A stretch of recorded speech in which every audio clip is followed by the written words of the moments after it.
So happy to be here, Mark and friends. Thank you. Thank you for having me. Friend, let's take a breath. Let's take a breath together. And I'm going to actually take a sip of water. This is how hot it is here.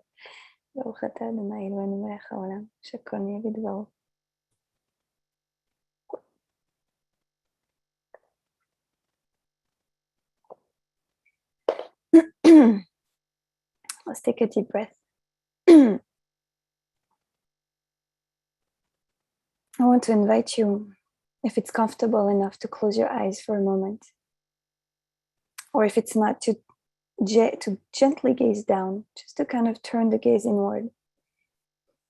To connect to each other, not through our eyes and the screen, but from within, through our bodies, through our hearts, through our breath.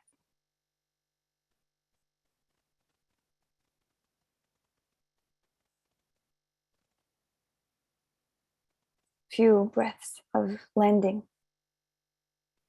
grounding ourselves right where we are, each of us.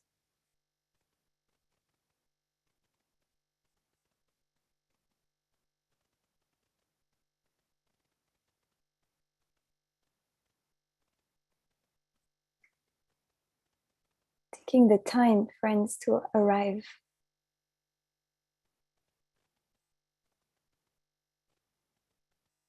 Coming to meet our aliveness, our breath, our heartbeat.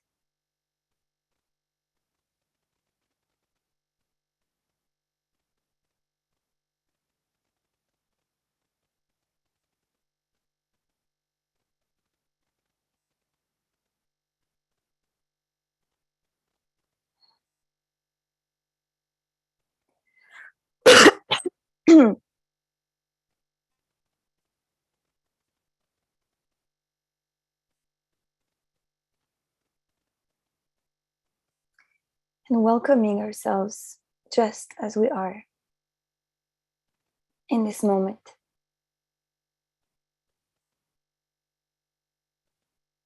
Whether we're feeling good today, whether today is difficult, whether the body is feeling good today, whether there is pain. Taking a moment to welcome ourselves fully, to embrace ourselves.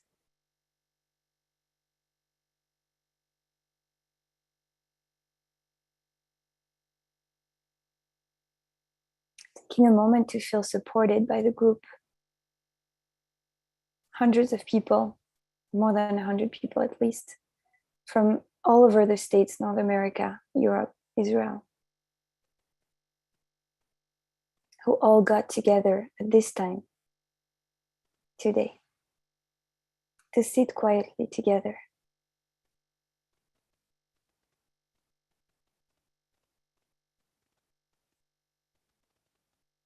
Taking the moment, each of us to feel supported by the group.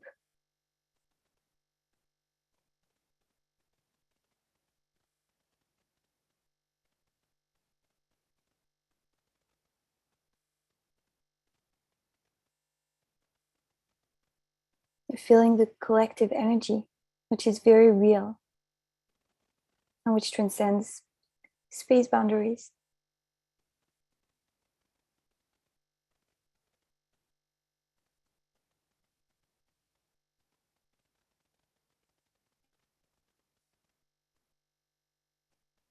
It's kind of feeling the soothing, energizing presence of each other, of the whole group.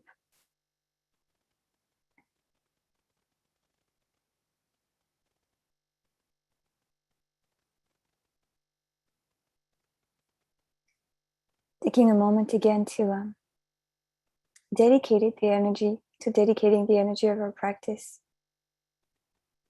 to the dear ones we've dedicated to.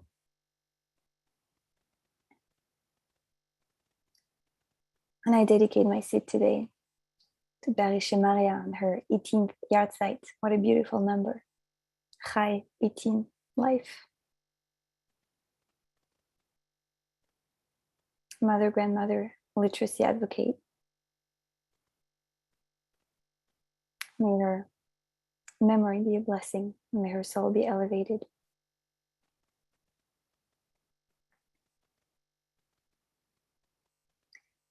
Friends, we are in Elul. We're in Elul. We are slowly getting ready, or quickly getting ready, or getting ready for the big reset, for the big rebirth. And this year, as in every 7th year, the reset is going to be even bigger, right?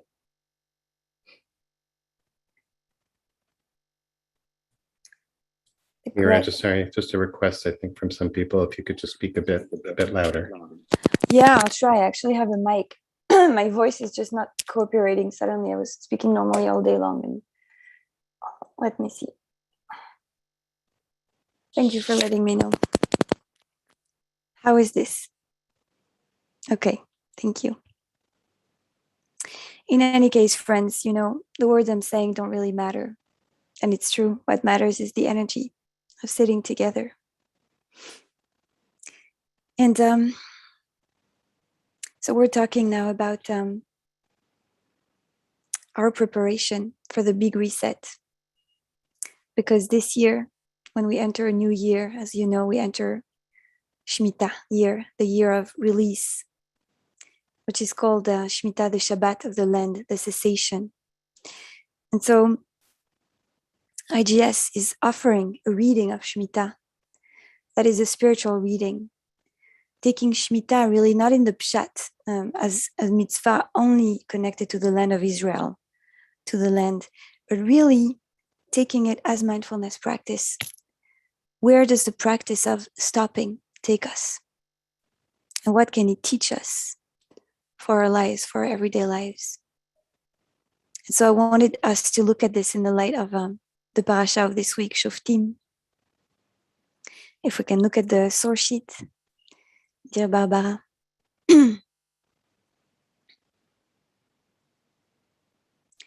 Thank you so much. So if we can go down just a little bit to the second source. Yeah, that's perfect. So in Parashat Shoftim, there is a pasuk that talks to us really about ethics and about self-limitation. And it's saying, Lo tasig gvul re'echa.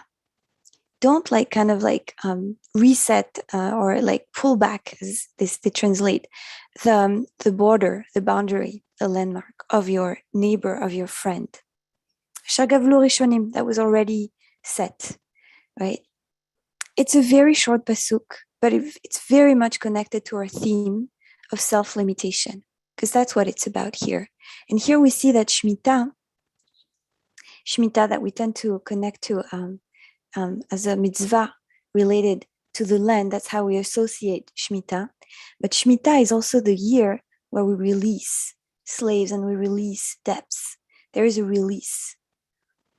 And the release demands self-limitation. So this is what we see in the pasuk of this week's parasha. And it kind of mirrors what we were reading a few parashot ago, still in Sefer Dvarim, chapter 15, where they're kind of defining Shemitah. And they're saying, Veze davar hashmita. Shamot kol baal mashe yado. Asher yashe berehu. So this is what Shemitah release is about. To release the hand of every creditor, Baal, that he has lent, from what he has lent to his friend. And then the insistence also, lo igas et rehu. So we see that this word, this term rehu, his friend, his neighbor, comes back. It's very relational. It's very much about the ethics of relationship. And to not press the other, to not pressure the other. Ve'etachav, and also his brother. Ki kara shmita lashem, because this is called the Shemitah, or arrived. It has been called, proclaimed, the Shemitah, the release of God, for God. So there is something here that is our obligation towards the divine to hold ourselves and to not abuse each other, to not press each other, to kind of let each other free. And the beauty of this is when we realize that when we stop ourselves so that we can let the other breathe, in a way, we actually let ourselves breathe. When we hold ourselves and we free the others from ourselves, we actually free ourselves as well. And that's kind of the reading of our dear friend, Rabbi Jonathan Slater, of this pasuk, the same verse, 15:2. And if we can go down just a little bit in the source sheet, please. Thank you so much. He's translating the same pasuk in a very beautiful way, in my view, and he's saying, regarding the matter of Shemitah, stop your customary behavior, right? That's his drash, his interpretation. Stop acting as you do usually and let it go. And here's what he says, Rabbi Jonathan. He says, in this coming year, we can observe Shemitah simply by stopping what we are doing without reflection or consideration. So this is a call for mindfulness. Stopping our kind of habitual behaviors and allowing the world to present itself to us to be known anew. And that's what we call to cultivate mindful awareness. Right? That's very much the process, as he goes on explaining, of mindfulness meditation, right? This process of becoming aware through experience, through being present, through paying attention to the breath that simply arises. And recognizing that we're kept alive through myriad processes and forces over which we are largely not in control. And this is very much a teaching of Shemitah release, right? Realizing, acknowledging that we don't control life, we don't control the land, we don't control nature, we don't control the next breath. It's given to us. It's a gift. And it's a gift, as Jonathan writes, renewed over and over. And by resting there in this moment of aliveness, he concludes, we can cultivate awareness of our lives as a gift. So I really wanted to share with you this little paragraph that Jonathan wrote. And we can stop screen sharing now. Thank you so much. Because I find it so, such a deep reminder of the beauty of Shemitah as mindfulness practice. That it's not just about holding ourselves to not abuse, the land or others, but that when we hold ourselves from our own habitual patterns, we actually free ourselves in a way from ourselves. We free ourselves from conditioning. We free ourselves from the unconscious. We're free to be fully present. So let's just taste that, friends. Let's just sit and be there with the next breath and the next breath. Kind of releasing any attempt of control in your meditation today. I want to invite you to meditate without trying to meditate, if that makes any sense, to just let the body breathe and to just be there in that breath. So I want to invite you to come back, to close your eyes again if that's comfortable.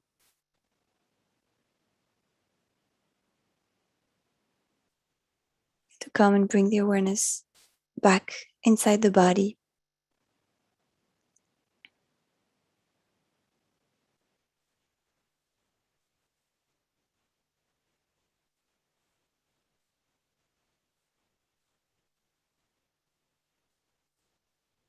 And as my dear teacher Adyashanti says, to rest as awareness.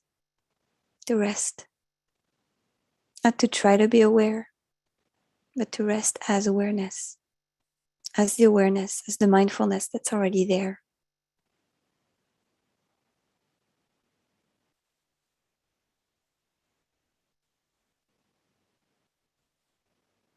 Even if my words may seem strange, this is just an invitation to be curious, to be open, to explore.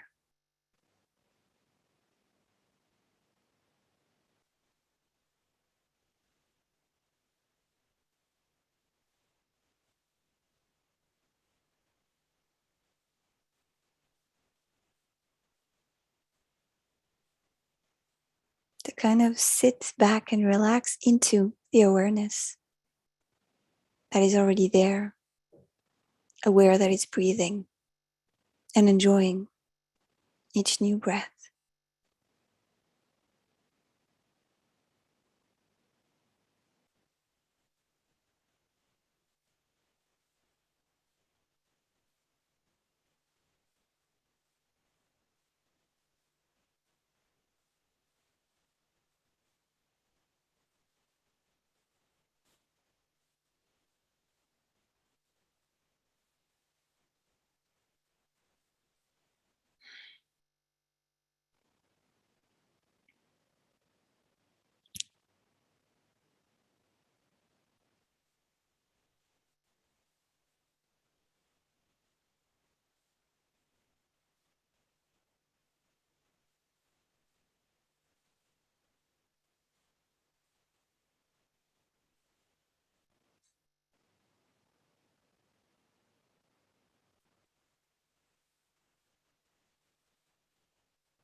When you notice that you started drifting away in thought,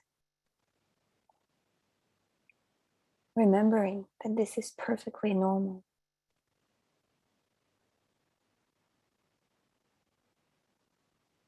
and simply coming back with this freshness, releasing ourselves from habitual thought patterns. So the joy of freedom from that.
Tasting the delight of a fresh new breath,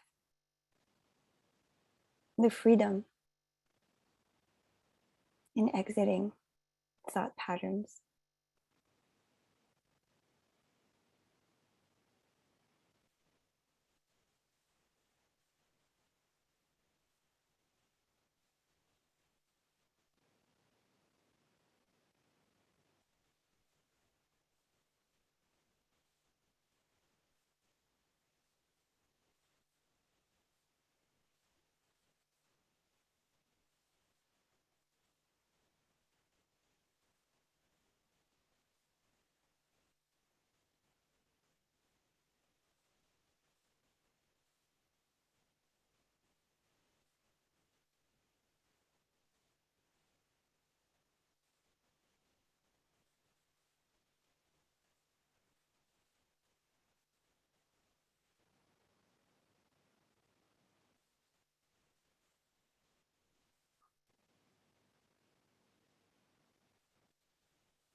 And the idea of Shemitah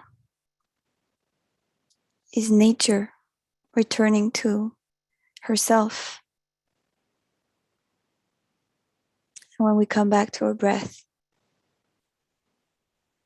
we come back to our own nature, which is the definition of tshuva according to Rav Kook, returning to the essence of our being, to our nature.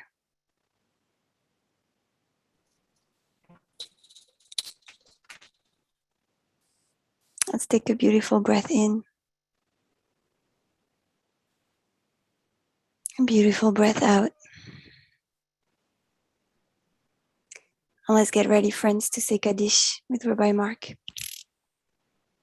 Mira, thank you so much. During Elul, actually, we're prefacing Kaddish with an opportunity to seal our practice by waking up with the sound of the shofar, as we do throughout Elul. And thanks to Richard Shiner for being our Baal Tekiah today. Thank you, Richard.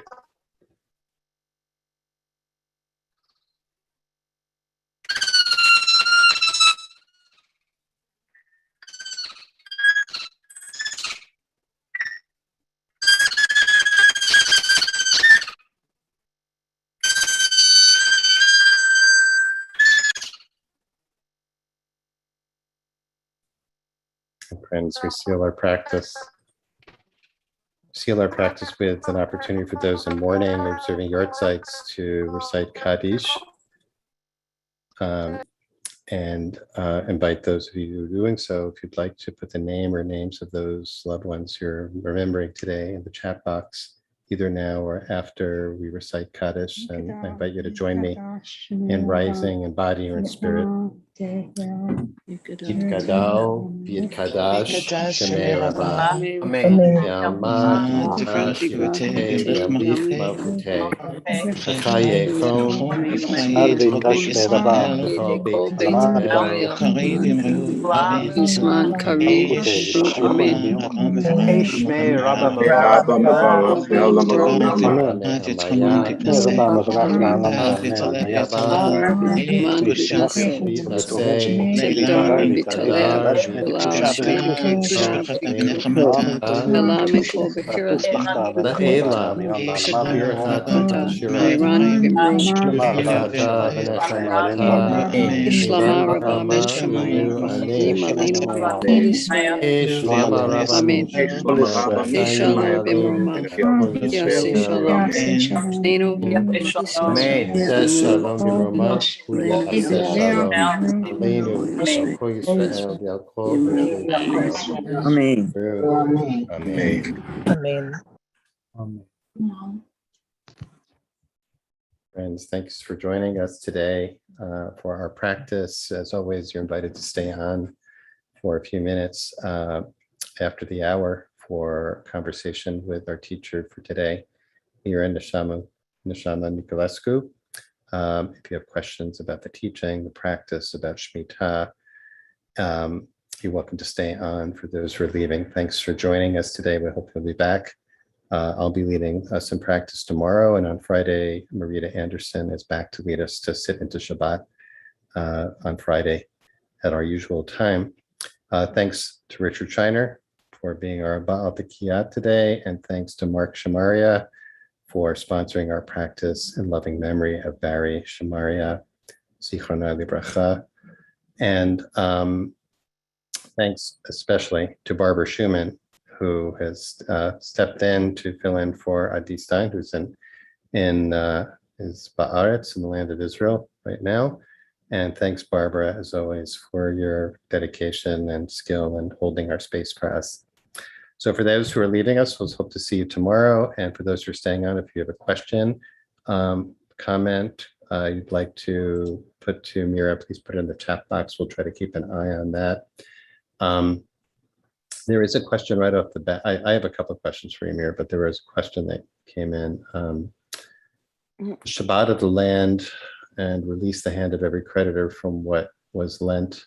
Does the Shemitah year mean a bigger reset? Like you use the phrase reset. It's a reset year, which I love, it's a rebooting reset year. Does it imply more atonement and more forgiveness from Hashem this year? Returning to the essence of being. It's an interesting question. Like, is the process of tshuva different, in a Shemitah year? Like, what does that? I guess I could paraphrase the question that way. Like, does God also practice more release? I guess is another way to think of it. Thank you for the question. I can speak for myself. I certainly can't speak for God. What comes to mind is that there is something about the divine that is not measurable, as opposed to us, right? And so for us, there is like an extra release every seventh year. Just like on Shabbat, there is really something specific that we do. Saying that Hashem would have extra compassion for us, or forgiveness, or etc. I don't know. I would be curious to see the question behind the question. One thing that comes to mind is that we maybe it's us who go actually deeper in that infinite source of compassion. If that makes any sense, right? The source is infinite, but we get to go deeper in Shemitah, this movement that we do. Yeah, this issue of Shemitah, of release, and thinking about, we go through every year, I think, a process of our own tshuva of also releasing, debts, emotional, using the phrase emotional debts that others owe us, we consider that others owe us, grudges, resentments, whatever, that the Shemitah year, I think, maybe presents an opportunity for us, like you said, to find the sacred qualities within us that give us the capacity really to really release, to really let go, of some of that. And maybe that is one way to understand it, like, especially in the Shemitah year, maybe this is the time to let go of these things that I've been holding on to so long and so strongly. Speaking of, there is an interesting question here from Laura Zinker. And she says, can you expand on what you meant by self-limitation and perhaps give an example of what we may do to try to incorporate this into our lives? And what I appreciate about the question also is the request to kind of translate that into everyday life, right? How to incorporate this, which is very much what this practice is about. And I'd be curious to hear your thoughts on this, Mark. What comes to mind for me is that really self-limitation is something that is very... that really depends for each of us, right? There are many, many, many ways that we limitate ourselves. And it can be something as, concrete as the way we see our own worth, concretely in work, for instance, work opportunities, how we behave in work. Like a lot of us can tend to self-limitate. It can be being self-limited by our habitual, thought patterns, resentment, being stuck in the past, right? Like being stuck in judgment. And about being stuck in the past, I think it was Jack Kornfield, this wonderful, Buddhist meditation teacher, one of the fathers of mindfulness, who was saying that resilience is really letting go of the hope of having had a better past. And that to me is really freeing ourselves from self-limitations. That's a very concrete example of that. But this is the work. This is very much the work, indeed. And it's up now to each of us to kind of find, if we observe, to look in our lives where, and that's a great question I want to ask to each of you here, and a question that you can journal about, or that you can contemplate or in your meditation, or discuss with friends or mentors and teachers, like, where do I limit myself? Right? Where do I put this gvul? And how can I release? What would it take for me to release? What would it look like? It's making me think about one of the things that you mentioned that I thought was quite powerful. I think, tell me if I got it right. I think when your teacher, Adyashanti, he said about not trying to become aware, but allowing ourselves to be in awareness. Was that, did I get that right? Yeah, very right. His exact words, because they're very simple to remember, it's to rest as awareness. Rest as awareness, which I think, I don't know if you want to translate that into Jewish terminology. I mean, at IJS, I think we often use da'at, awareness, consciousness as that. And so there's this idea that, that we are resting in, we're resting in awareness, that we are comprised of awareness. And when you were talking about that, and we think about Shemitah, I had all kinds of images. My first image that came up was of the sculptor who, chips away at granite or marble to reveal what's inside, and that it's not a process of adding onto the surface, it's a process of shedding the surface. But then I thought, oh, it's much more like shedding skin, right? That's something that reveals. But this is a process that says we don't have to create ourselves. We have to allow the self that has been created to emerge. And so Shemitah, right, letting go is like, is trusting a process that if I can let go of who I think I am, what I think I need to do, or I need to meditate. Like just you said, you also you like observed that it might sound weird to say while we're meditating, try, don't work at it too hard. Just allow it to happen, right? Yeah. Maybe you want to say a little bit about that too, because that was, I thought, right on, but also, like you said, like people might say, what do you mean by that? But it's part of this process of allowing awareness to be revealed, allowing ourselves to be revealed. Yeah. As you said very rightly, that is already there. After all, we ate of the fruit, right? Mm-hmm. So that is really part of our fabric, and we spend a lot of efforts trying to come back to ourselves because we simply forget that it's already there, right? And Shemitah is this kind of invitation to relax, literally, right? And by the way, to relax in Latin is to release, release. And when we release, we realize there is nowhere to go, no need to effort, because the consciousness, the awareness, the freedom are already there. So in a way, it goes back to kind of the metaphor you were giving about the sculptor, but in a different way.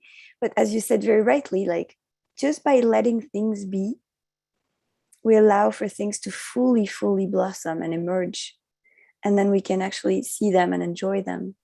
And we sometimes have this idea that, meditating is an action. I need to meditate. I need to make an effort. And sometimes, there is a technique such as concentration. So that is kind of a discipline and an effort.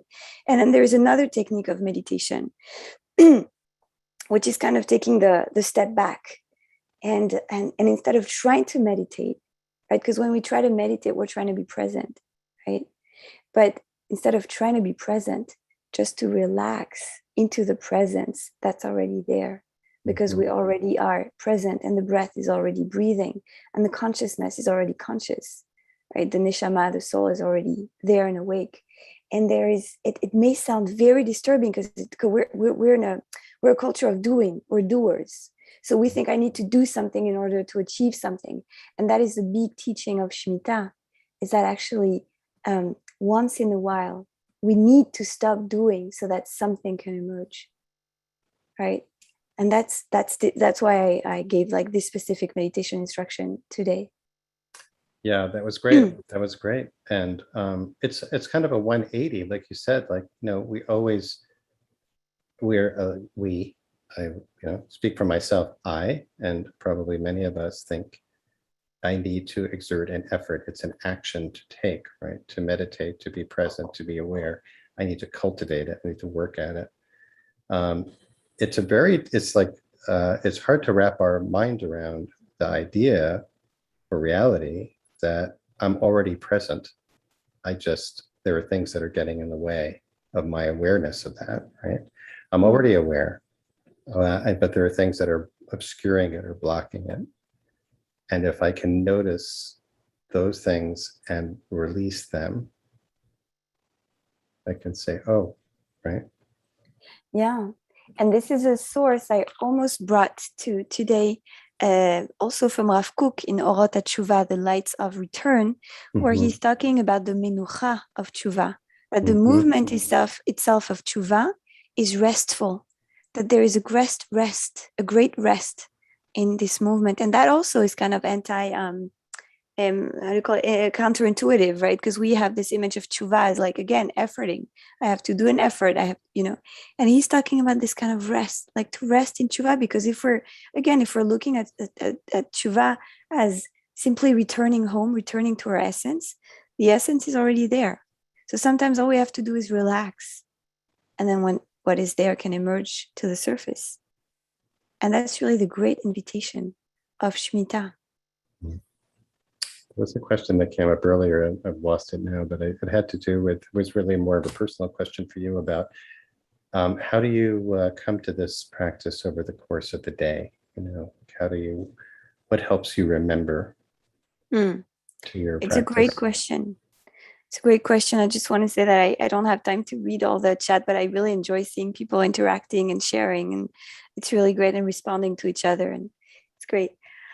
I think it's a great question because it brings something essential about spiritual practice and meditation, that it's not just on the cushion, right? It's not just in this like half hour, 45 minutes that we take, but it's an attitude in life, right? There is no, I'm gonna go straight to the point. There is no magic formula, right? But there is an intention, just like a little bit of seed that I plant in my heart, in my mind, to be present and to come back and to come back and to come back, right? And I can use devices. I can use like Post-its or posters on my walls, or small reminders, like written visual reminders. It's very useful. In the mindfulness tradition of Thich Nhat Hanh, he uses like any ring, he calls it a mindfulness bell, right? The phone rings or anything, like, oh yeah, and these are very useful reminders. But also just having the seed inside, just planting that seed, speaking of Shemitah. And along the day, there's going to be moments where I'm going to be, oh, was I really there right now? Oh, how did I speak right now? How did I respond to that? So there is planting the seed, which is planting an intention and coming back to it as often as possible. And then it's like anything else, it's a muscle. So the more you practice, and the more it's going to be present. And the third thing I would say is to slow down.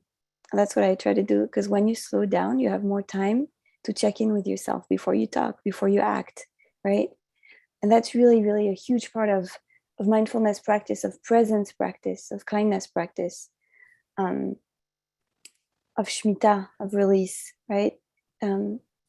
Kindness, really. Kindness to ourselves and others, and nature. And when we do things slower, we have time to check in. Where is this coming from? What is my intention? What is my kavanah? Do I really want to say that? Do I really want to write that email or that text message right now? Can I just pause and welcome? It's a practice of welcoming, Shemitah. Beautiful, as always. So Mira, thank you. I just want to, just going to put in the chat box as well. Thank you, friends. And I apologize, for my voice that left me right now. I think it's air conditioning. Oh, hear you loud and clear. Okay. I put in a link to the Applied Jewish Spirituality, where I know you do a lot of teaching. People might also want to check out Or Halev or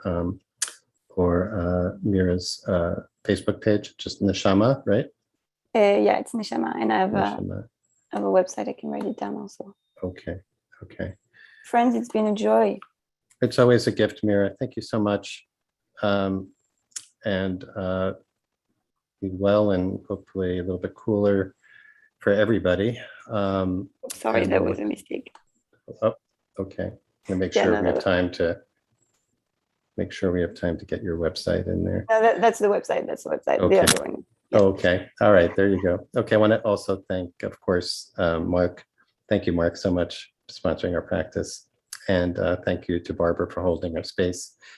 Friends, hope to see you tomorrow, same time at 12:30 Eastern for practice. We'll come back to Shemitah and the sound of the shofar. Thank you so much, Mira.